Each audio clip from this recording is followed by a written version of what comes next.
नमस्कार दोस्तों, आप सभी का स्वागत है आपके अपने YouTube चैनल मेंस एजुकेशन में। जैसा कि आप सभी देख सकते हैं दोस्तों, कक्षा 10वीं बोर्ड परीक्षा 2021 मध्य प्रदेश। और आज हम आपके लिए लेकर आए हैं दोस्तों सामाजिक विज्ञान की प्रश्न बैंक, जो अभी हाल ही में जारी की गई है। और उस प्रश्न बैंक के आधार पर ही आपकी प्री बोर्ड परीक्षा और बोर्ड परीक्षा ली जाएगी। तो उस प्रश्न बैंक में जितने भी क्वेश्चन दिए हैं आपको इस वीडियो में मैं बताऊंगा। और आज हमारा जो ये विषय है, याद रखना, सामाजिक विज्ञान। सामाजिक विज्ञान के मुख्य रूप से आज आपको मैं ऑब्जेक्टिव टाइप क्वेश्चन सारे इसमें बता दूंगा। और उसके बाद में आपको अगले वीडियो में जो सामाजिक विज्ञान के मोस्ट प्रश्न हैं, जो कि प्रश्न बैंक में बनाए गए हैं आप लोगों के अध्ययन के लिए, तो वो भी हम इसी चैनल पर आपको बता देंगे।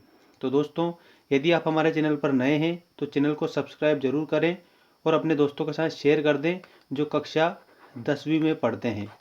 तो आज का विषय हमारा सामाजिक विज्ञान का जो पेपर, और इसमें क्वेश्चन रहेंगे। और क्वेश्चन कौन से हैं याद रखें, ऑब्जेक्टिव टाइप क्वेश्चन सारे इस वीडियो में मैं बताऊंगा। और आप देख सकते हैं जैसे आपकी एग्जाम्स होगी ना, प्री बोर्ड एग्जाम्स जो कि 12 तारीख से स्टार्ट है आपकी, तो 27 तारीख तक चलेगी। तो उस परीक्षा में प्रश्न बैंक से ही प्रश्न आएंगे, और बोर्ड की जो परीक्षा होगी उसमें भी प्रश्न बैंक से ही प्रश्न आएंगे। क्योंकि जो प्रश्न बैंक है वो माध्यमिक शिक्षा मंडल भोपाल द्वारा, जो लोक शिक्षण संचालनालय है, उनके द्वारा जारी की गई है। तो आइए दोस्तों स्टार्ट करते हैं आज की हमारी प्रश्न बैंक पर आधारित वस्तुनिष्ठ प्रश्न। आपको सभी प्रश्न अच्छी तरह से आपको दोस्तों हल करना है। ये जरूर ध्यान रखना कि सामाजिक विज्ञान का है और सारे प्रश्न अच्छे से हल करना है, आपको एक भी क्वेश्चन को छोड़ना नहीं है। चलिए दोस्तों स्टार्ट करते हैं।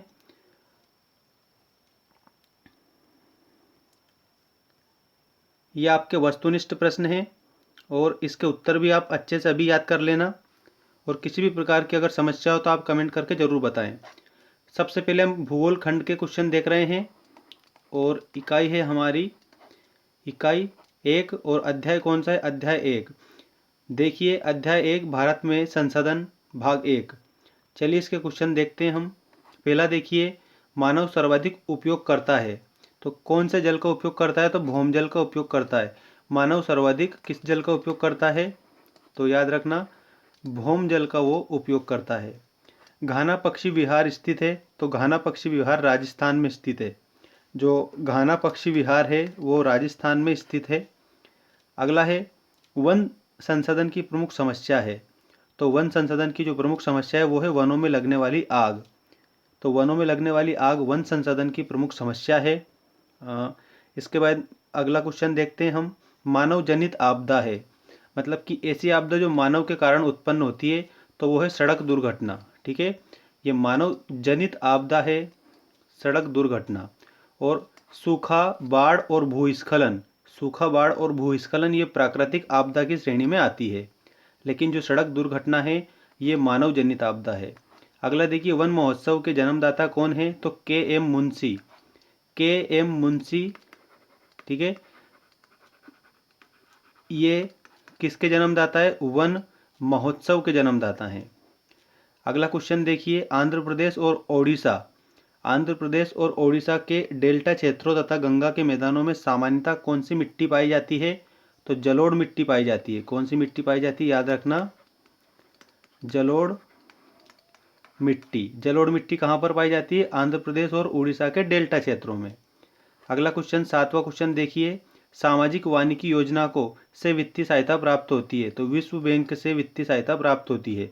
जो सामाजिक वानिकी योजना है इससे किससे सहायता प्राप्त होती है? तो विश्व बैंक से सहायता प्राप्त होती है। चलिए इसके बाद में अगला क्वेश्चन देखते हैं। वन अग्नि नियंत्रण परियोजना के सहयोग से संचालित है, यूएनडीपी, इसके सहयोग से वन अग्नि नियंत्रण परियोजना संचालित है। तो उत्तर में आप क्या लिखेंगे? ये देख सकते हैं उत्तर में लिखा है यूएनडीपी। अगला क्वेश्चन देखिए, संयुक्त वन प्रबंधन व्यवस्था में का महत्वपूर्ण स्थान है, तो संयुक्त वन प्रबंधन व्यवस्था में ग्रामीण वन सुरक्षा समितियों का महत्वपूर्ण स्थान है। अगला क्वेश्चन है, भारत में केवल भूभाग पर वन है, तो 20.64% भूभाग पर वन है। भारत में केवल 20.64% भूभाग पर क्या है, वन है। ठीक है, याद रखना। अगला इसके बाद में नेक्स्ट क्वेश्चन है हमारा 11वां क्वेश्चन, मिट्टी में उर्वरता की कमी को क्या कहते हैं, तो मृदा क्षय कहते हैं। क्या कहते हैं, मृदा क्षय। ये जो लिखा हुआ है या ध्यान रखना आप सभी, मृदा क्षय, ये मिट्टी में उर्वरता की कमी को कहते हैं। इसके बाद में अगला क्वेश्चन देखिए, वनों को वर्षा का संचालक कहा जाता है। बिल्कुल सही है कि वनों को वर्षा का क्या कहा जाता है, संचालक कहा जाता है। दोस्तों आपकी बोर्ड परीक्षा में इसी प्रश्न बैंक से प्रश्न बनेंगे, एक एक क्वेश्चन आप अच्छे से याद करेंगे, एक भी क्वेश्चन को नहीं छोड़ना है। चाहे बोर्ड परीक्षा हो आपकी या फिर प्री बोर्ड परीक्षा उसके पहले जो आपकी होने वाली है, दोनों में आप देख सकते हैं कि जो ये प्रश्न बैंक जारी की है मध्य प्रदेश शिक्षा मंडल के द्वारा ही जारी की गई है। ठीक है, मैं अपने मन से इसमें कुछ भी नहीं बता रहा हूँ। जो मध्य प्रदेश शिक्षा मंडल ने जारी की है प्रश्न बैंक, उस प्रश्न बैंक के आधार पर ही आपको हमारे इस चैनल पर पढ़ाया जा रहा है। तो चलिए नेक्स्ट देखते हैं क्वेश्चन। वनों को वर्षा का संचालक कहा जाता है, ये सत्य है। ठीक है, इसके बाद में 13वां क्वेश्चन देखिए दोस्तों, वनों के कारण मिट्टी की ऊपरी सतह बह जाती है, ये असत्य है। वनों के कारण जो मिट्टी की ऊपरी सतह है ना, वो नहीं बहती है।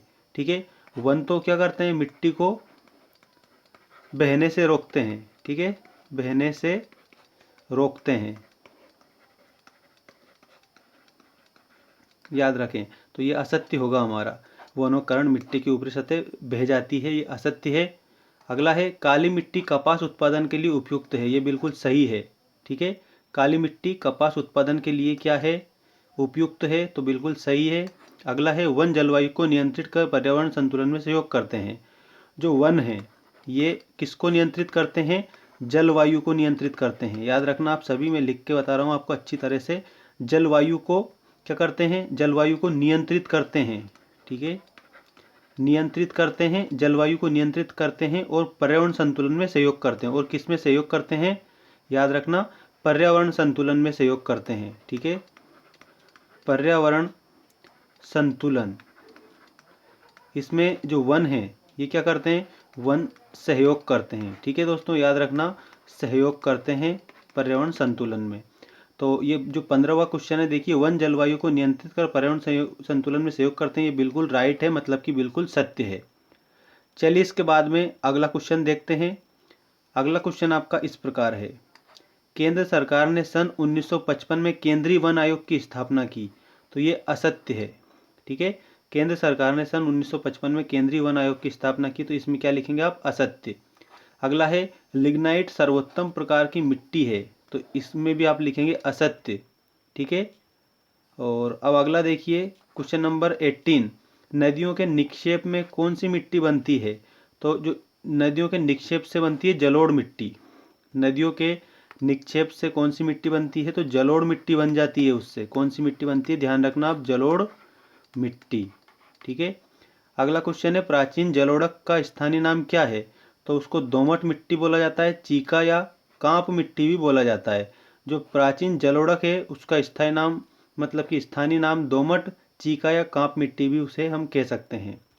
ठीक है, अगला देखिए, अगला क्वेश्चन कौन सा है आपका, क्वेश्चन नंबर 20, कौन सी मिट्टी कपास फसल के लिए उपयुक्त होती है, तो काली मिट्टी। जो काली मिट्टी है वो कपास फसल के लिए उपयुक्त होती है। काली मिट्टी को जरूर याद रखना आप, काली मिट्टी काय के लिए उपयुक्त होती है, कपास की फसल के लिए काली मिट्टी उपयोगी होती है। इसके बाद में नेक्स्ट देखिए, मानव सर्वाधिक किस जल का उपयोग करता है, तो भूमिगत जल का। मानव किसका उपयोग करता है, सबसे ज़्यादा भूमिगत जल का उपयोग करता है। जो जल भूमिगत है उस जल का मानव उपयोग करता है सबसे ज़्यादा, तो याद रखना इसमें क्या आएगा, भूमिगत जल।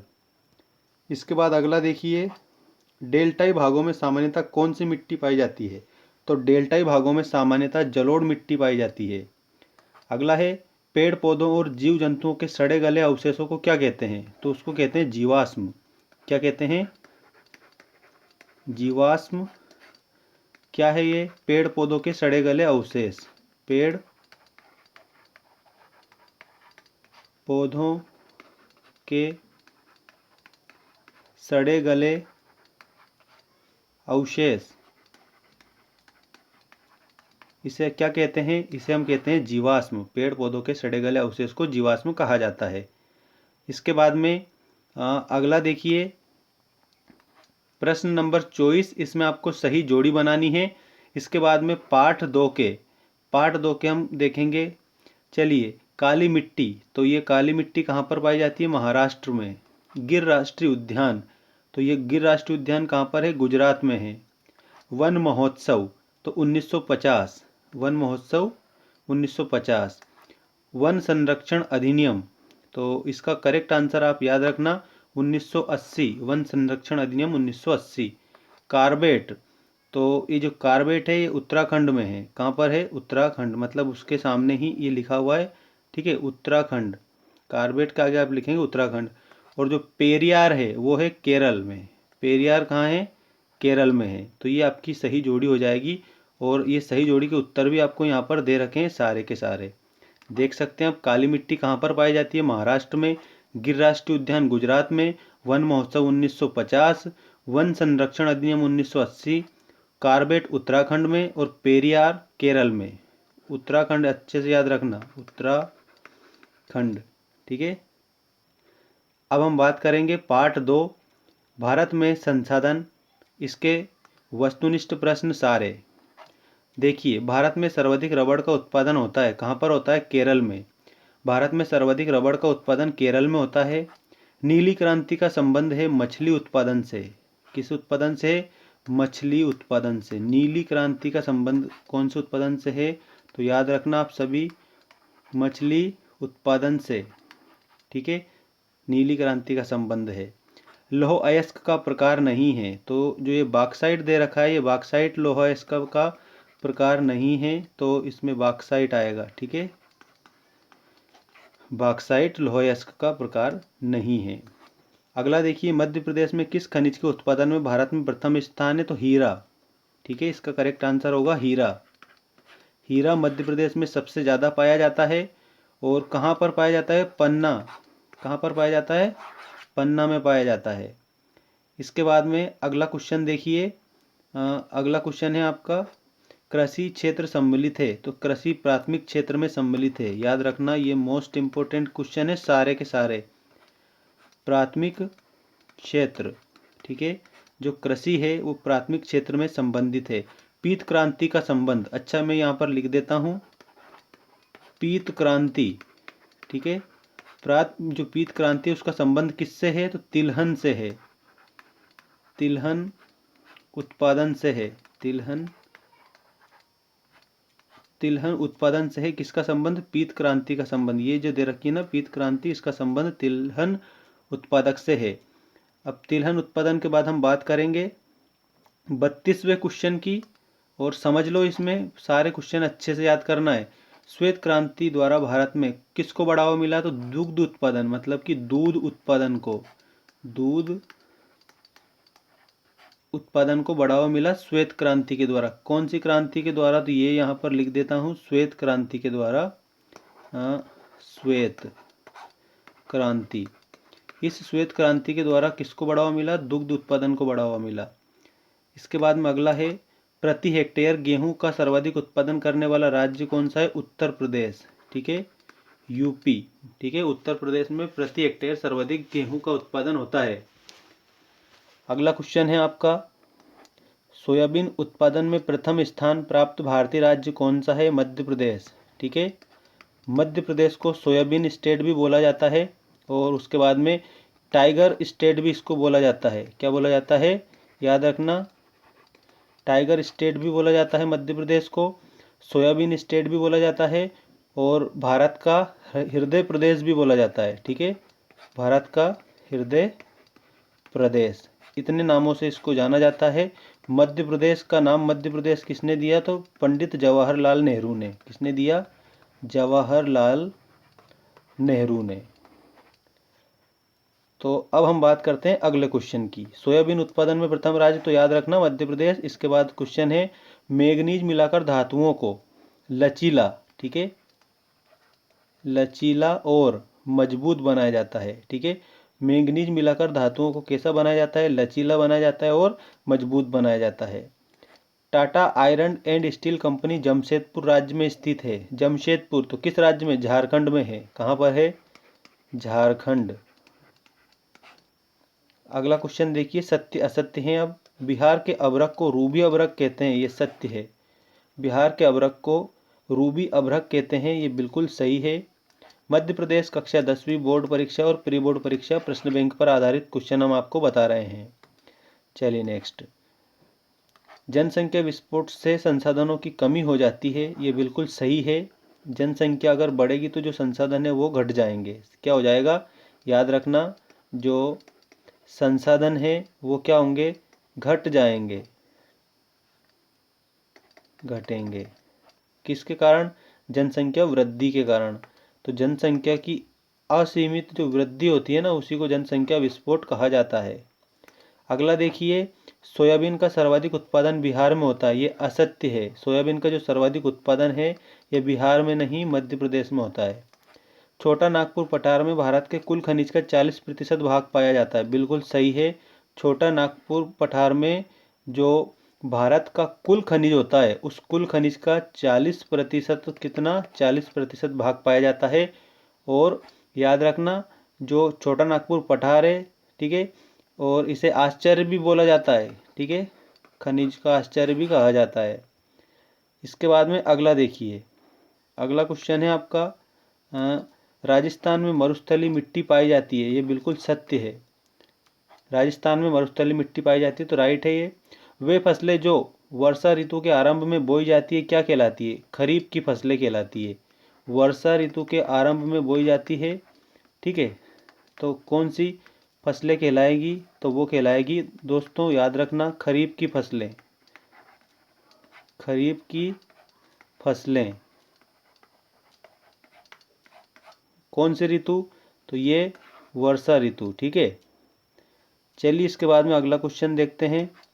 मुंबई हाई प्रसिद्ध है। मुंबई हाई किसके लिए प्रसिद्ध है? खनिज तेल के लिए प्रसिद्ध है। मुंबई हाई खनिज तेल के लिए प्रसिद्ध है। अगला क्वेश्चन आपका इस प्रकार है,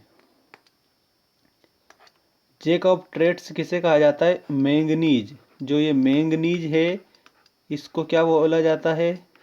जैक ऑफ ट्रेड्स, ठीक है, जैक ऑफ ट्रेड्स कहा जाता है मैंगनीज को। भारत में सर्वाधिक कोयला भंडार किस राज्य में है? तो झारखंड में है। भारत में बायोमास ऊर्जा उत्पादन की अनुमानित क्षमता क्या है? तो अनुमानित क्षमता है 19500, मतलब 19,500 मेगावाट, ठीक है, 19,500 मेगावाट है। क्या है ये 19,500 मेगावाट? बायोमास ऊर्जा उत्पादन की अनुमानित क्षमता। कहाँ पर? इंडिया में, ठीक है। अब बात कर लेते हैं सही जोड़ी बनाइए। अब जो ये सही जोड़ी है पार्ट 2 की सही जोड़ी है, याद रखना। इसके बाद में नेक्स्ट क्वेश्चन रहेगा, रबर। रबर का उत्पादन केरल। डिगबोई ये असम में है दोस्तों, ठीक है, कहाँ पर है? डिगबोई असम में। कपास, तो कपास में आएगा दोस्तों महाराष्ट्र। चावल पश्चिम बंगाल, चावल पश्चिम बंगाल। तंबाकू आंध्र प्रदेश। और नीली क्रांति मछली उत्पादन, ये आपके क्या हो गए टोटल? सारी जोड़ियाँ कंप्लीट हो गई आपकी ये, ठीक है। तो अगला देखिए दोस्तों, अगर आपको वीडियो पसंद आ रहा है तो वीडियो को लाइक ज़रूर कर दें, ठीक है। तो ये 48वां क्वेश्चन कंप्लीट होता है। अब इसके बाद में अगला जो वीडियो आएगा उसमें आपको इकाई 5 से मैं बताऊंगा, ठीक है, इकाई 5 और अध्याय 6। और इसके अलावा भी और भी देखो बहुत सारे क्वेश्चन है, एक ही वीडियो में ज़्यादा बड़ा वीडियो हो जाएगा, इसलिए आपको अगला वीडियो जो आएगा सामाजिक विज्ञान का, उसमें आपको अगले क्वेश्चन में बताऊंगा। और आप इन्हीं क्वेश्चनों के आधार पर पढ़ेंगे ना, तो एक भी क्वेश्चन ऐसा नहीं रहेगा कि जो आपकी परीक्षा में नहीं छपा हो, ठीक है। याद रखना, कक्षा 10वीं मध्य प्रदेश बोर्ड परीक्षा और प्री बोर्ड परीक्षा दोनों परीक्षाओं के लिए, ठीक है, दोनों परीक्षाओं के लिए राष्ट्रीय माध्यमिक शिक्षा जो अभियान है देख सकते हैं आप, ये लिखा हुआ है राष्ट्रीय माध्यमिक शिक्षा अभियान लोक शिक्षण संचालनालय मध्य प्रदेश। और इन्होंने क्या जारी की है, ये प्रश्न बैंक जारी की है। ये वाली देख सकते हैं आप, ये लिखा है प्रश्न बैंक परीक्षा हेतु महत्वपूर्ण प्रश्नों का संग्रह है। ये जो स्टूडेंट्स के लिए इतनी रियायत क्यों दी है, ये कोविड-19 की वजह से दी है। ठीक है, किसकी वजह से दी है, कोविड-19 की वजह से दी है। किसके कारण, कोरोना महामारी के कारण।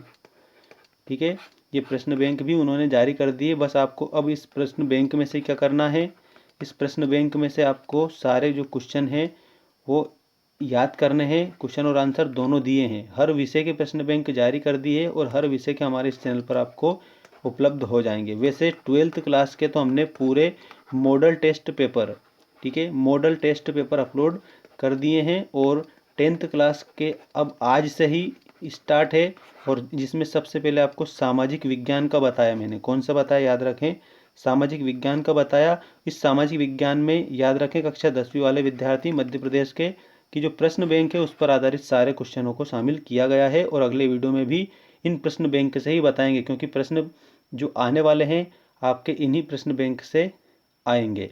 ठीक है, चैनल को सब्सक्राइब नहीं किया है तो चैनल को सब्सक्राइब कर लेना, चूक मत जाना, अपडेट डेली आएगी।